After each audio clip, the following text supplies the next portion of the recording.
Carsifi 2.0 wireless adapter promises to turn any wired Android Auto into a fast, stable, fully wireless experience. Either we've reached the end of cable clutter, or we're in for another round of tech roulette. On paper, it sounds criminally generous. Dual-band Wi-Fi for low-latency projection, auto-reconnect in seconds, a magic button to switch phones on the fly, and an app to tweak everything from bitrate to channels. But here's the thing, Android Auto is picky, cars are pickier, and wireless adds a whole new layer of variables. Here's what caught my attention. I actually daily drove this in a 2020 Honda Civic and a 2019 Toyota RAV4 using a Pixel 7 and a Galaxy S22. I've put the direct link to check current pricing in the description, but before you click anything, let me show you what I discovered after 2 solid weeks of testing. What it claims to do. Carsifi 2.0 plugs into your car's USB port and makes Android Auto wireless.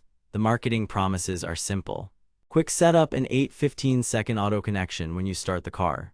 Stable 5 GHz connection with low latency for smooth maps and calls.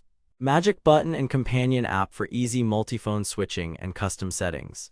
Broad compatibility with most cars that already support wired Android Auto. Sounds perfect, right? No more cords, no more fuss, just jump in and drive. Pretty bold claims for a tiny dongle, but here's where things get interesting. Reality check, they claim near-instant connection. What you actually get is usually 10-20 seconds, sometimes 30 if your head unit is slow to initialize Android Auto. Here's why, the handshake is a 2-step dance. Your phone pairs over Bluetooth, then they negotiate a Wi-Fi direct link before Android Auto boots. If your car's USB stack or the head unit firmware is slow, no adapter can magically skip that. So when you see listings promising 8 seconds every time, take it with a grain of salt. They claim rock-solid stability. In reality, it's mostly solid with occasional hiccups in RF-heavy areas. On my commute downtown with lots of 5 GHz noise, I saw 2 brief audio stutters across about 10 drives. In open areas, it was bulletproof. The evidence lines up with what a lot of user reviews report. If your car's USB power is flaky or your cabin is a Wi-Fi warzone, any wireless AA adapter can drop frames. Carsifi's app helps by letting you force 5 GHz channels and tweak bitrate, which reduces drops, but it's not a silver bullet.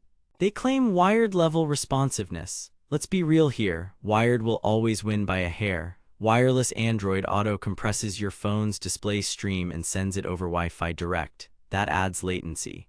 I measured roughly a quarter-second tapped response delay compared to wired. For navigation and music, no problem. For rapid pinch zooming maps or quickly scrubbing tracks, you feel a tiny lag. It's not a deal-breaker, but it's there. They claim easy phone switching. The magic button works, but here's where it gets mathematically impossible to be seamless. Only one phone can own the Android Auto session at a time. If both are in the car, you must either press the button or use the app to switch. Carsifi tries to prioritize the last connected phone, but if both wake up together, you may see a connect then reconnect shuffle. The plot twist. Setting one phone as primary in the app eliminates 90% of the confusion. Compatibility claims are broad. Reality check, most modern cars with wired Android Auto will work, but some head units are notoriously finicky. VW/Audi MIB2, some older Mazdas, and a few Toyota/Lexus variants can need firmware updates or specific USB ports to behave. Evidence? User reports across forums and multiple review sites cite the same head units causing handshakes to fail or loop. In my tests, a USB-C port in the RAV4 worked best. The USB-A port in the Civic needed a short, high-quality cable to keep the dongle happy. Detailed breakdown, connection speed, first boot took about 30 seconds total including pairing. After that, it settled into 10-15 seconds consistently with a few outliers near 20. Compared to a Motorola MA1, it's a wash. Compared to AA wireless, it's slightly faster in my Civic, slightly slower in the RAV4. Your head unit is the real boss here. Stability and latency. Over 14 days, I logged roughly 22 drives. I had 2 stutters and 1 3-second reconnect after parking under a mesh of office Wi-Fi. Latency was around 200-300 ms. Voice assistant triggered instantly and calls were clear with no echo. Navigation prompts lined up with turns. If you game inside Android Auto, forget it. For everyday use, it's smooth. Audio quality, here's what nobody tells you. Android Auto sends digital audio. Wired versus wireless should be identical in quality at the head unit, but wireless adds potential for packet loss. When the link is clean, music sounds the same as wired. When interference spikes, you'll hear a brief dropout before it recovers. I didn't notice any persistent compression artifacts. Just occasional micro stutters in noisy RF zones. Build and app. The dongle is compact, runs warm but not hot, and includes a short cable. The companion app is the ace up its sleeve.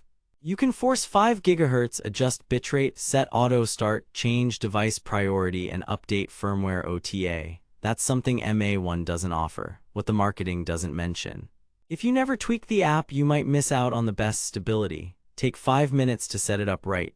Red flags, not many. No obvious drop shipping vibes, but like every popular adapter, there are a few sketchy Amazon reviews mixed with legit ones. Look for detailed reviews that mention car model and phone for real-world reliability. Verdict: recommended with a small asterisk.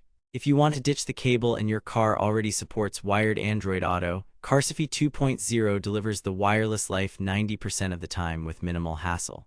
Pros: quick reconnection after setup, customizable app that actually helps, compact design, and broad compatibility.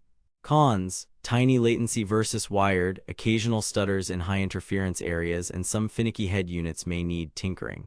If the price is under $100, it's a strong value. Over that, and you start bumping into MA1 territory where simplicity beats customization.